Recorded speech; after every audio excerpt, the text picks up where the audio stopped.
Well, Dr. Gipp, I appreciate you coming to the Bible study with me. I've been coming here for a couple years, and I got thinking about what you told me the other night, and I really think my friends would like to hear this too because they really love the Bible.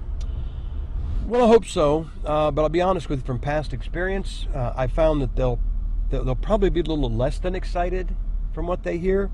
People that tend to defend their version, even if they see a mistake in it, it's based more on pride than a love for the Bible. But we'll give it a shot. But don't be surprised if they're a little less excited than you expected. Hey, sorry we're late. This is Dr. Gipp, one of my professors at the Bible College. I hope you don't mind if he joins us tonight. Well,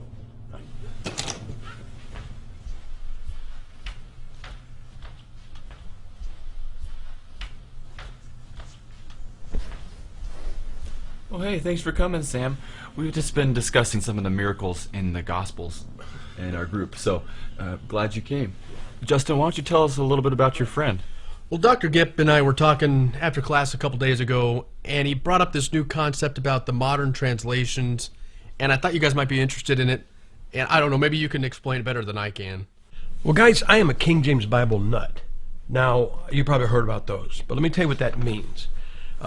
We believe that God inspired the Bible perfect in the original, which is probably what you guys subscribe to, but then we don't think he lost the power to preserve it and put it in our hands today.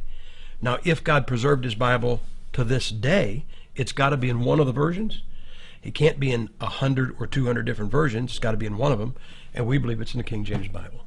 Well, aren't all the Bibles the same as the King James Bible, just without all the these and the thous? Well, yeah, that's what a lot of people think, that all the new versions are just the King James without the old language and the these and thous, but that's not actually true. They have a lot of problems. What version do you have? New International Version? Okay, I'll give you an example. You've got an NIV.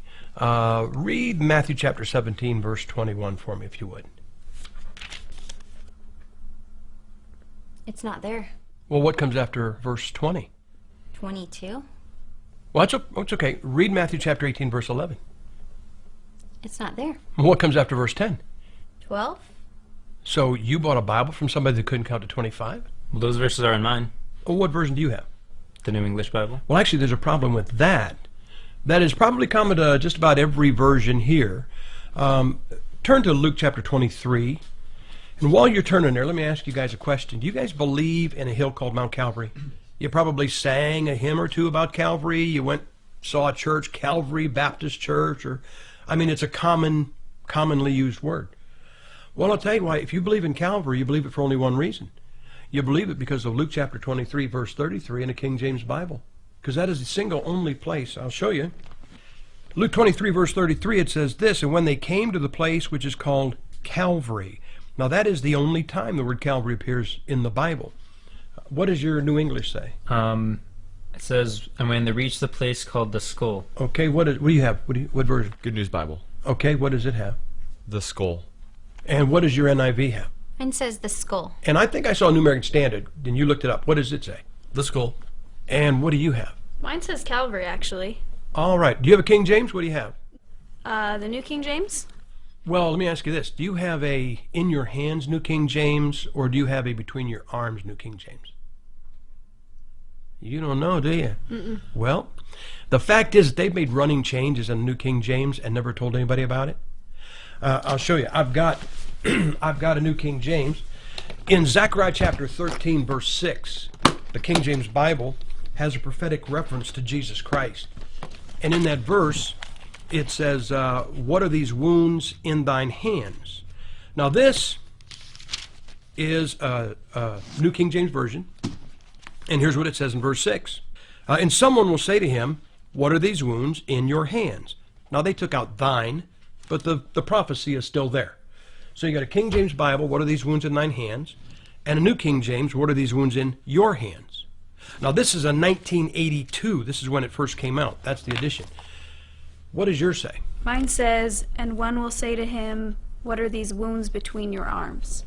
Well, you just lost a prophetic reference to Jesus Christ, and you got two New King James versions, and they read differently, and nobody ever told anybody that they were making those changes. Yeah, but I think we could agree, that as long as the doctrines are intact, that's the most important part. Yeah, but let's remember something. The Bible is not a college textbook.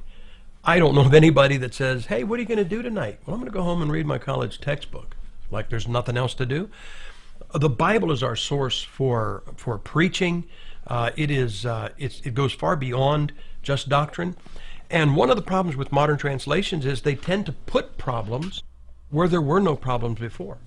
Well, Brother Gip, if I can just say something real quick, I feel like you've come in here and, okay, you've shown us some problems with our Bible and some of it's funny, and you just come in here and you're just causing division now between us when we're trying to learn the Bible together.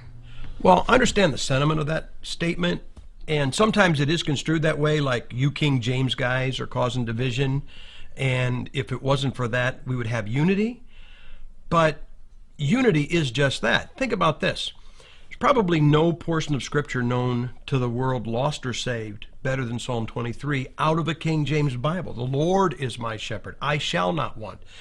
So even a lost world knows what that sounds like out of a King James Bible. How about we just do it? How about we just all read? We'll read from all the versions you have. We'll read Psalm 23 in unison and see how it sounds. Okay?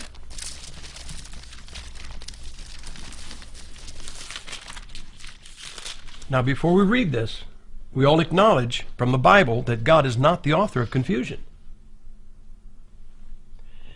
The Lord is my shepherd, I shall not want. He makes me lie down in green pastures. He leads me beside quiet waters. He restores my soul. He guides me in the paths of righteousness for his name's sake. Even though I walk through the valley of the shadow of death, Darkness, I will not be afraid, Lord, for you are with me. Your shepherd's rod and staff protect Thou me. spreadest a table before me in the sight of mine enemies. Thou hast richly my cup overflows. Surely goodness and loving kindness will follow me all the days of my life. And love will be with me all my life, and your house will be my home as long as I live. Forever. Now, what one word best describes what you just heard?